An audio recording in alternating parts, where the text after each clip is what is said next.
تو آپ صلی اللہ علیہ وسلم پر فرسٹ وحی یعنی قرآن مجید نازل ہوئی.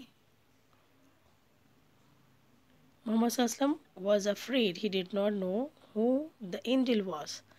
اب جبرائیل علیہ السلام آئے اور یعنی طریقہ کیسا تھا وحی کا کہ اللہ تعالیٰ آپ صلی اللہ علیہ وسلم کو اب نبی بنانا چاہ رہے تھے. فرسٹ ٹائم تھا یہ. آپ صلی اللہ علیہ وسلم اب تک عام انسان کی زندگی گزار رہے تھے. آپ صلی اللہ علیہ وسلم کو بھی پتہ نہیں تھا کہ تو کیسا ہوا کہ اینجل جبرائیل علیہ السلام کیم کلوز ٹو محمد صلی اللہ علیہ وسلم، بہت آپ کے قریب آ گئے اور بولے کہ ریڈ اقرا، عربی میں بولے. اللہ کے رسول صلی اللہ علیہ وسلم تو اسکول نہیں گئے تھے، ہے نا، تو آپ صلی اللہ علیہ وسلم بول دیے کہ مجھے تو پڑھنا لکھنا نہیں آتا. He said I don't know how to read. یعنی آپ صلی اللہ علیہ وسلم ایک اچھے انداز میں ان کو جواب دیے. 3 بار جبرائیل علیہ السلام آپ سے پوچھتے کہ ریڈ، لیکن آپ 3 بار بھی یہی جواب دیتے کہ I don't know how to read, مجھے پڑھنا لکھنا نہیں آتا. اس کے بعد جبرائیل علیہ السلام آپ کو پریس کرتے بہت، یعنی آپ کو حق کرتے، دباتے، اور اس کے بعد آپ جبرائیل علیہ السلام پڑھنے لگتے، پھر اللہ کے رسول بھی ریپیٹ کرتے، پڑھنے لگتے.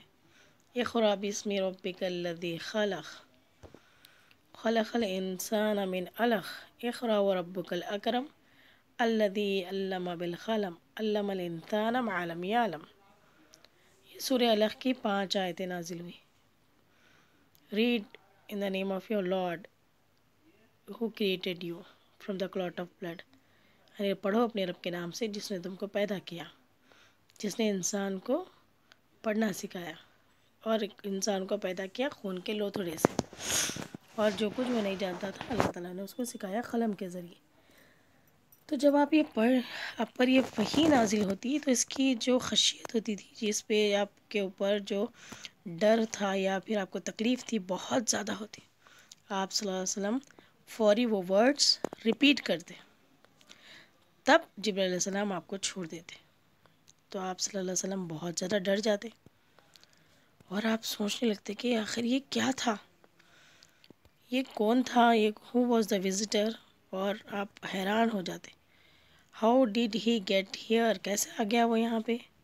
What did he want from me, یہ مجھ سے کیا چاہتا ہے. What do his words means, یعنی یہ ورڈس کے میننگ کیا ہے. اب آپ بہت زیادہ پریشان ہو جاتے اور سوچنے لگتے کہ آخر یہ کیا ہے.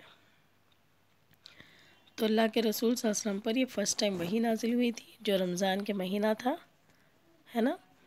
تو یہاں پہ سورہ علق یعنی سورہ علق کی 5 آیتیں نازل ہوئی تھی. تو ہم کو یہ یاد رکھنا ہے. اسی کے ساتھ میں اپنی بات ختم کرتی ہوں. آخر دعوانا الحمد للہ رب العالمین. جزاک اللہ خیر.